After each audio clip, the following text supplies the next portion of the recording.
सुनी वचन सुजाना रोदन ठाना, होए बालक सुर भूपा बधाई हो। शोर मच गया। लेकिन गोस्वामी जी के पास पत्रकार आए।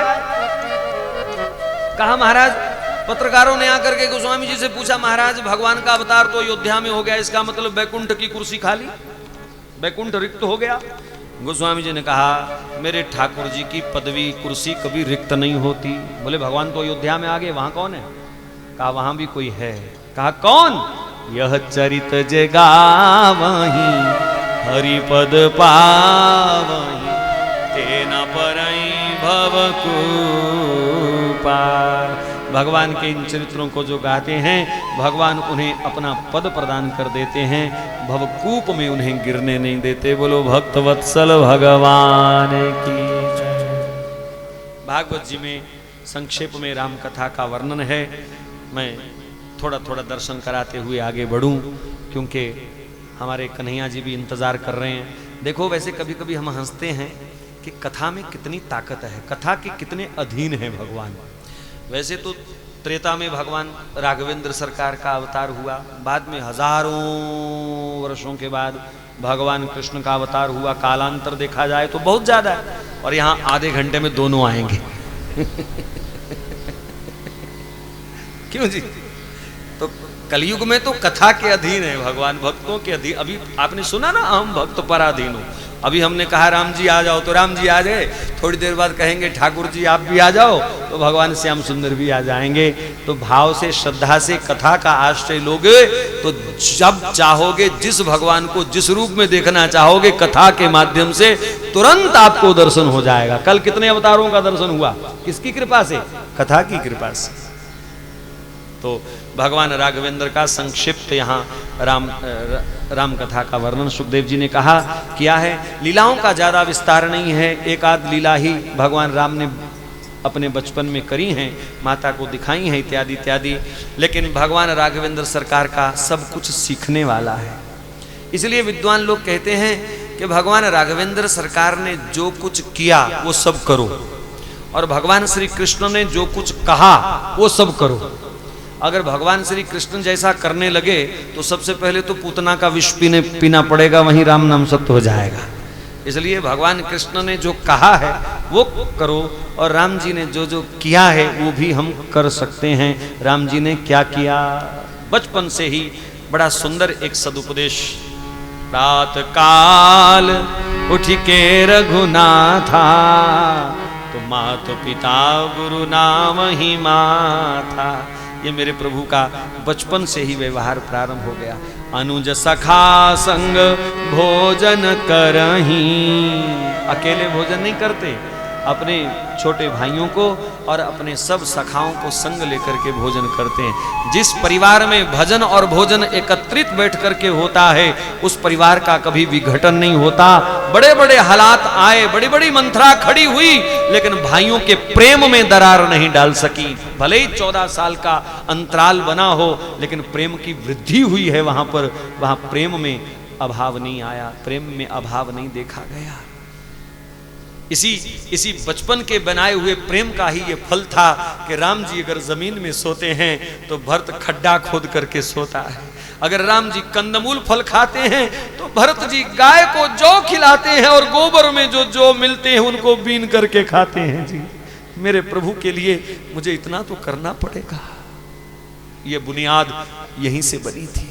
अयोध्या का राज्य फुटबॉल की गेंद बन गया, एक उधर से पैर मार रहा है, एक उधर से पैर मार रहा है। एक दिन भरत रोते रोते और राम जी हंसते हंसते माता के पास आए। माँ ने समझा राम ने भरत को मारा होगा, तभी रो रहा है, और पूछा माँ ने, क्या हुआ मेरे लाल? भरत क्या हुआ, तू क्यों रो रहा है?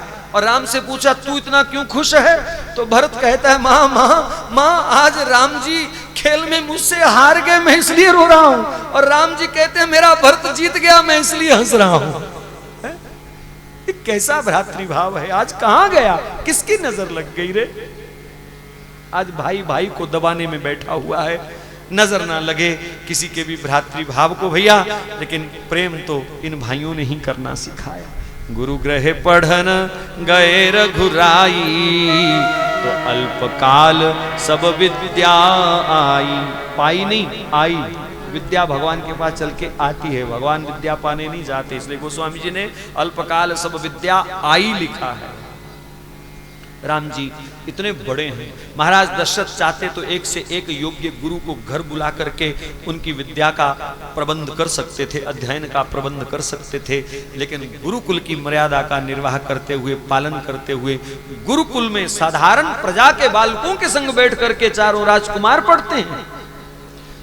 मैं समझता हूं ये शिक्षा का ही प्रभाव है कि राम जी ने गुरुकुल की मर्यादा में, गुरु चरणों में रह करके जो शिक्षा अध्ययन किया, विद्या अध्ययन किया, उसका प्रभाव देखो। एक पक्ष में कह रहा हूं कि उसका प्रभाव यह है कि आज जगह जगह राम जी के मंदिर बने हुए हैं। द्वापर में युग पलट गया, धृतराष्ट्र ने अपने बच्चों को पढ़ाने के लिए घर में गुरु बुलाए, द्रोणाचार्य, कृपाचार्य, पुत्र मोह के कारण हाय मेरे पुत्र बाहर नहीं जाएंगे, इनको घर में ही पढ़ाओ। और शायद ये भी शिक्षा का ही फल निकला होगा कि आज दुर्योधन और दुशासन और धृतराष्ट्र का कोई नाम लेने को तैयार नहीं है। बहुत चरित्र निर्माण में, जीवन निर्माण में, संस्कारों के निर्माण में गुरुजनों का बहुत हाथ रहता है, लेकिन गुरुकुल की मर्यादा जो है उसका हमें निर्वाह करना चाहिए, गुरुजनों का आदर करना चाहिए। गुरु गुरु होते हैं, उसको मुलाजिम नहीं समझना चाहिए, उसको अपना वो नहीं समझना चाहिए। और जब तक इस देश के अंदर अध्यापकों को गुरु का दर्जा प्राप्त था, यह देश विश्व गुरु रहा, विश्व गुरु उन अध्यापकों के बल पे। और जब से गुरु लोग नौकरी करने लगे, मुलाजिम हो गए, लोगों ने उनको मुलाजिम समझना शुरू किया, तब से चरित्र का पतन हुआ, विद्या का पतन हुआ। विद्या ददाती विनयम वाला भाव नहीं रहा, उदर भरे सोई नीति सिखा, वहीं विद्या केवल उदर पूर्ति का साधन बनती जा रही है। केवल प्रोफेशनल टेक्निक्स, इसी को विद्या समझा गया, पैसा कैसे कमाया जाए, जबकि सा विद्या या विमुक्त है, ऐसा उद्घोष हुआ था। विद्या वह है जो मुक्ति तक हमको ले जाए, ऐसी विद्या, इत्यादि इत्यादि। तो गुरु ग्रह पढ़न गए रघुराई, अल्पकाल सब विद्या आई। और फिर आकर के भी ऐसी विनम्रता का, राम जी कभी कुछ ऐसा नहीं करते कि प्रजा वालों को कोई आपत्ति हो, कष्ट हो। एक एक के पास जाकर के राम जी सबका हालचाल पूछते हैं, नगर के समाचार आकर के पिताजी को सुनाते हैं। पिताजी अपनी इस पुत्र की कुशलता पर बड़े प्रसन्न होते हैं। फिर समय आया, विश्वामित्र जी का आगमन हुआ। विश्वामित्र जी को देख करके बहुत घबराए दशरथ जी, दौड़ करके वशिष्ठ जी के पास गए। कहा गुरुजी, कहा क्या बात है, घबराए हुए हो, क्या बात है? कहा गुरुजी सच सच बताना, मेरे बच्चों का जो आपने नामकरण जब किया था तो सोच समझ के किया था ना, ग्रह नक्षत्र सब देखा था ना? बोले क्यों, क्या हुआ? बोले विश्वामित्र जी आ रहे हैं। बोले विश्वामित्र जी आ रहे हैं तो बड़ा शुभ समाचार है, संत बिना बुलाए घर पे आ रहे हैं, ये नामकरण की चर्चा क्यों छेड़ रहा है तू? कहा महाराज मुझे डर लग रहा है, क्योंकि आपने मेरे पुत्र का नाम रखा रामचंद्र और विश्वामित्र जी आए, और आज से पहले इतिहास उठा करके देखा जाए तो विश्वामित्र जी अयोध्या में उस दिन आए थे जब यहाँ हरिश्चंद्र थे, और हरिश्चंद्र के साथ ऐसा कबाड़ा किया, इन्होंने ऐसा कबाड़ा किया कि बाद में किसी ने अपने नाम के साथ चंद्र नहीं लगाया। आज आपने राम जी के साथ चंद्र लगा दिया, देखो फिर विश्वामित्र आ गए हैं।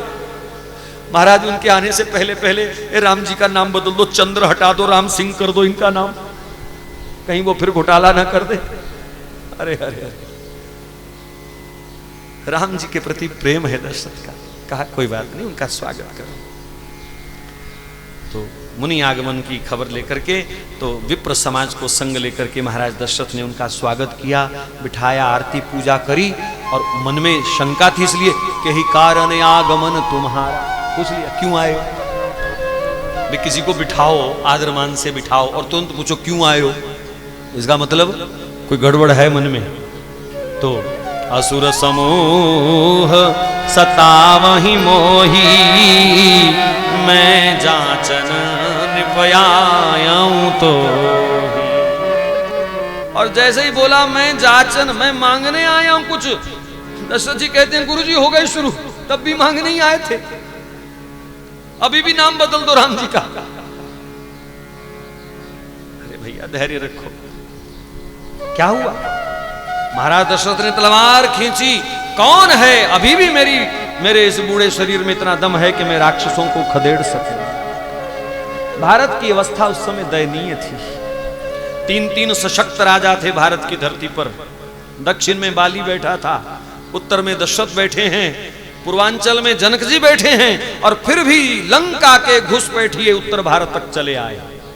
ये देश की उस समय कुछ स्थिति ऐसी थी, कारण बाली समर्थ था, रावण डरता था बाली से, बेहद डरता था, लेकिन बाली नारी आसक्ति में लिप्त है।